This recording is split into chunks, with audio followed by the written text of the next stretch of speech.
Next article from Daily Mail.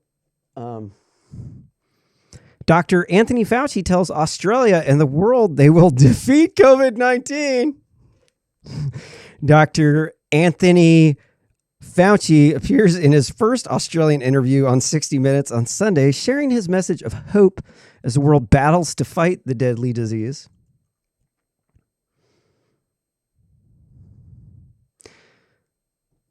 Watch what Fauci said. This is crazy. We're going to get out of this. We're going to end this.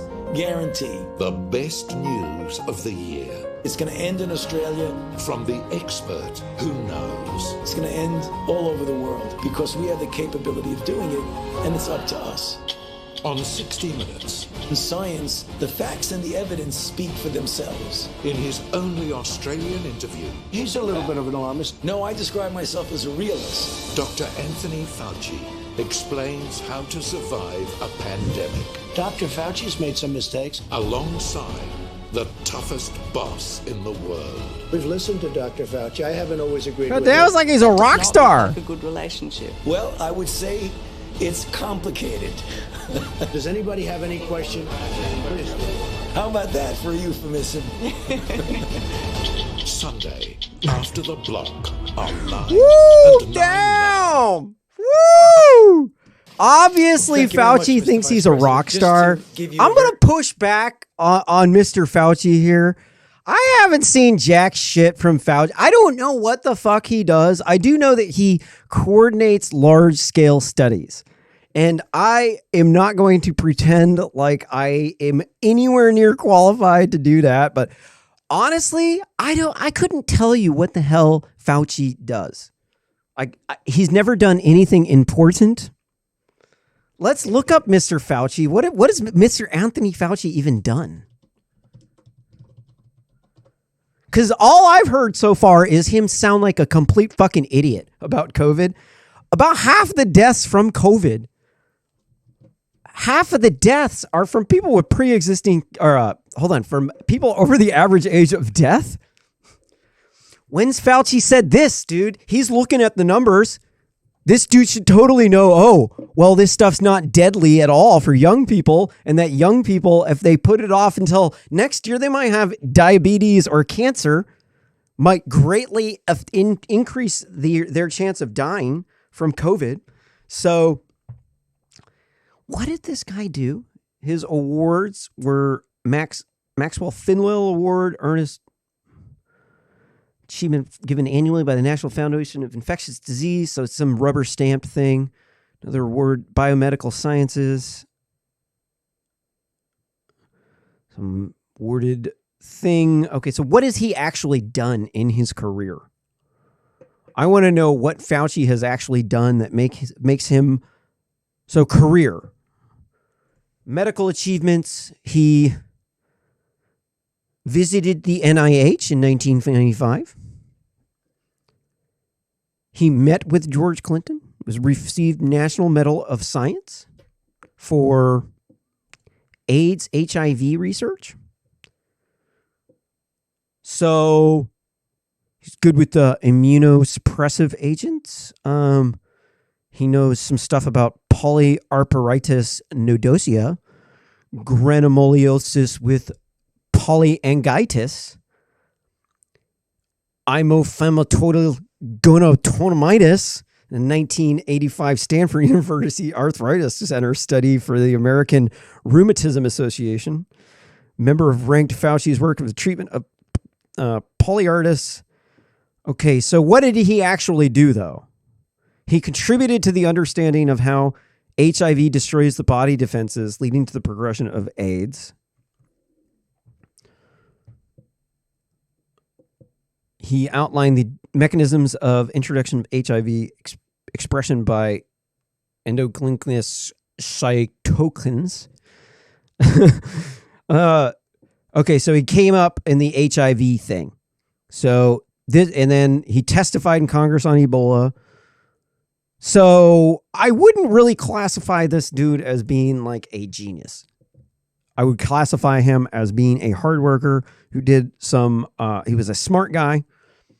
But this is just some standard science stuff. This is, what did he invent? Where are his he figured out some stuff about AIDS, but there was a bunch of people trying to figure that out. So he didn't spearhead it. So if he had spearheaded it, then that would be very impressive.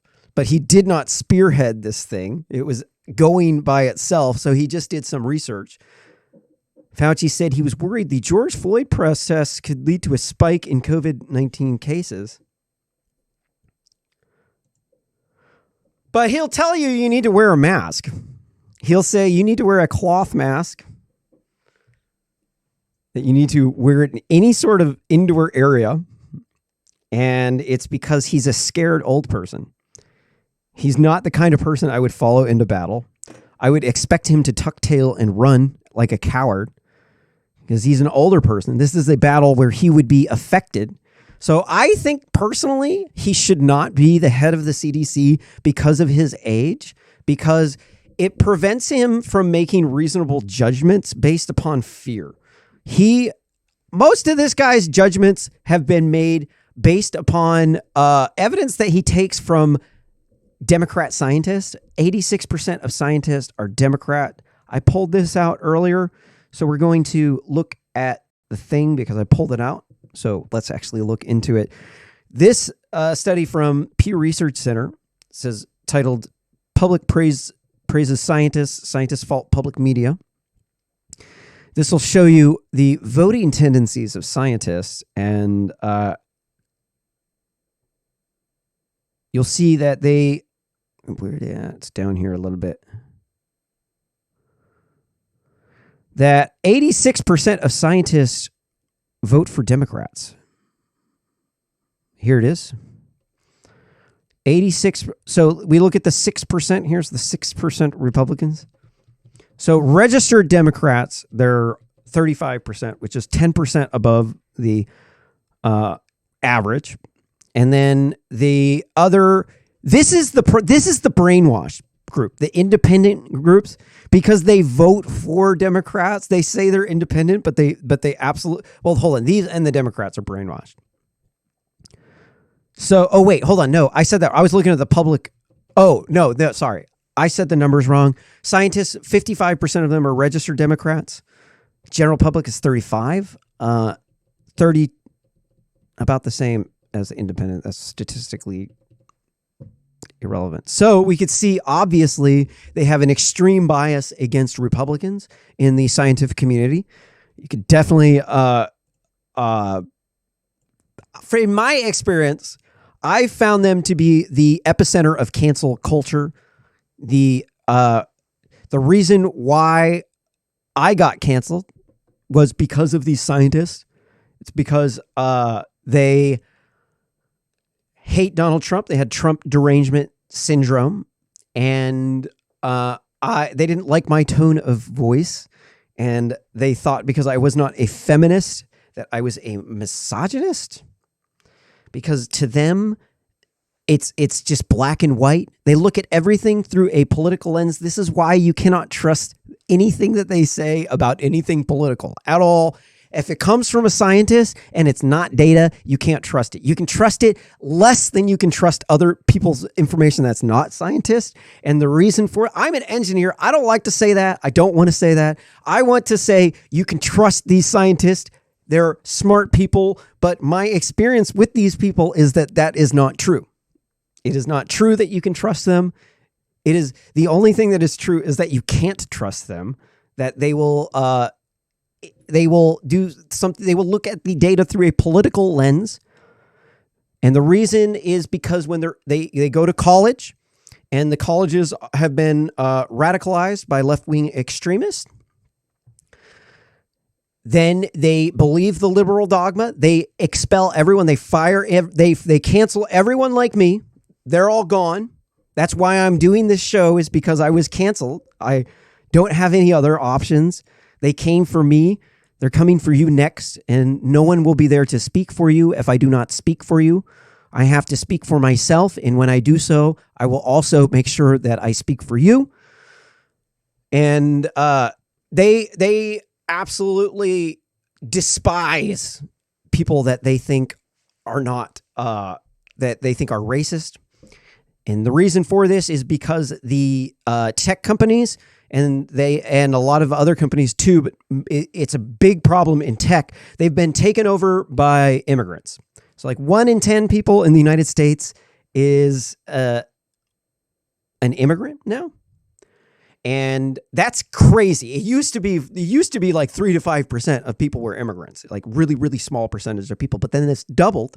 And the reason why is because the global community is trying to buy out America. Of course, the global community is trying to buy everything everywhere. They have money in the bank. They have businesses in other countries. They want to expand. They want to go into your country, expand into your country, send their people there. They want them to take over and them to be in control. They have these H-1B visas, which I think need to get cut off. They've been exploited. They are no longer a benefit. In fact, they are of a great threat to our country. The reason why is because they are insanely toxic people.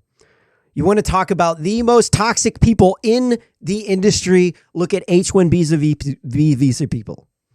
They are required as part of their H-1B visa to hit certain performance targets. If they do not hit those performance targets, they're out. This causes them to be insanely toxic, radioactive, glowing toxic.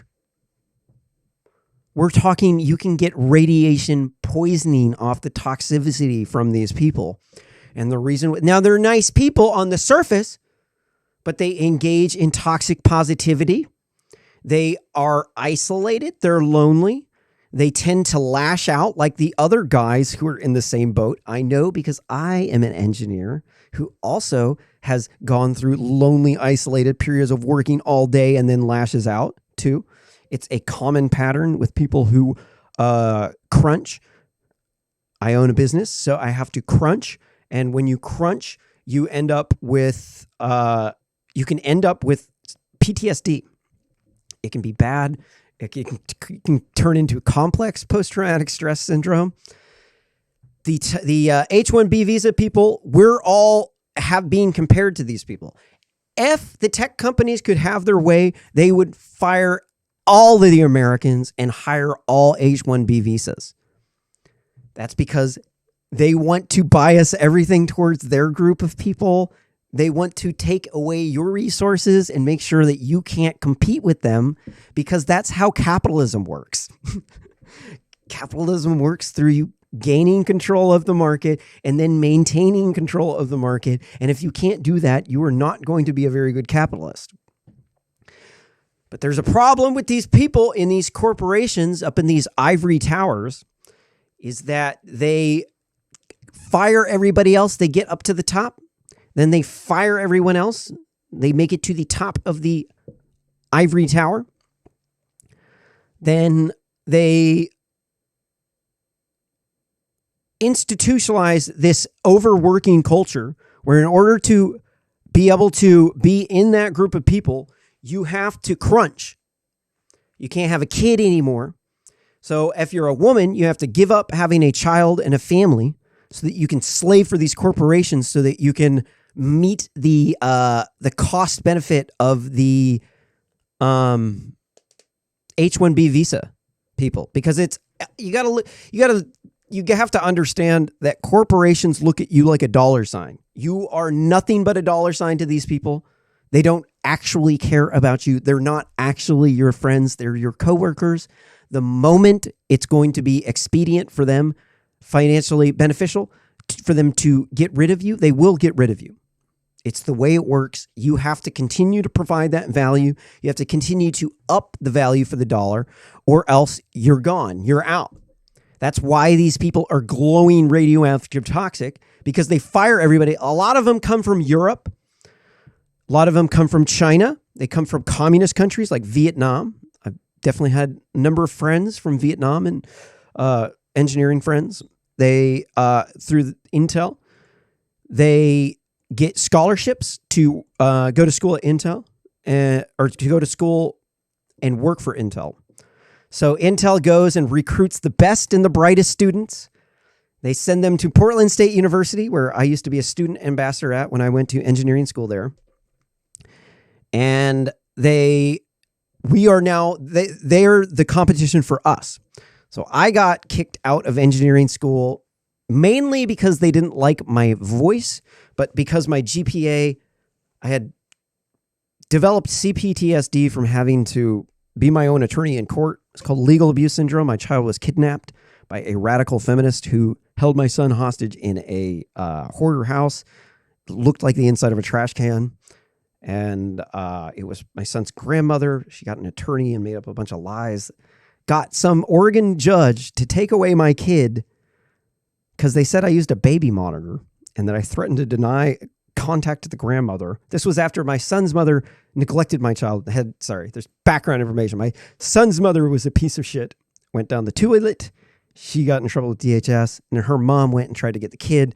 Said I was going to stop talking to her, and that I used a baby monitor at my house. And so this was not acting in the kid's best interest, because apparently, like, when I had friends over and I used a baby monitor, it never actually happened. But this is the reason why I lividly hate Democrats, not the Democratic Party. I lividly despise the Democrats in Oregon. I think that they are scum pieces of shit. They are the bottom of the barrel, most detestable scum. The most detestable scum in the entire world are goody-goodies. Seriously, they are the biggest problems. I would rather deal with a psycho-killing genocidal maniac than a bunch of goody-goodies. At least you can kill the psycho-killing genocidal maniac. When the goody-goodies, they take control, they'll cancel you, they'll shut you down, you won't have any sort of free speech.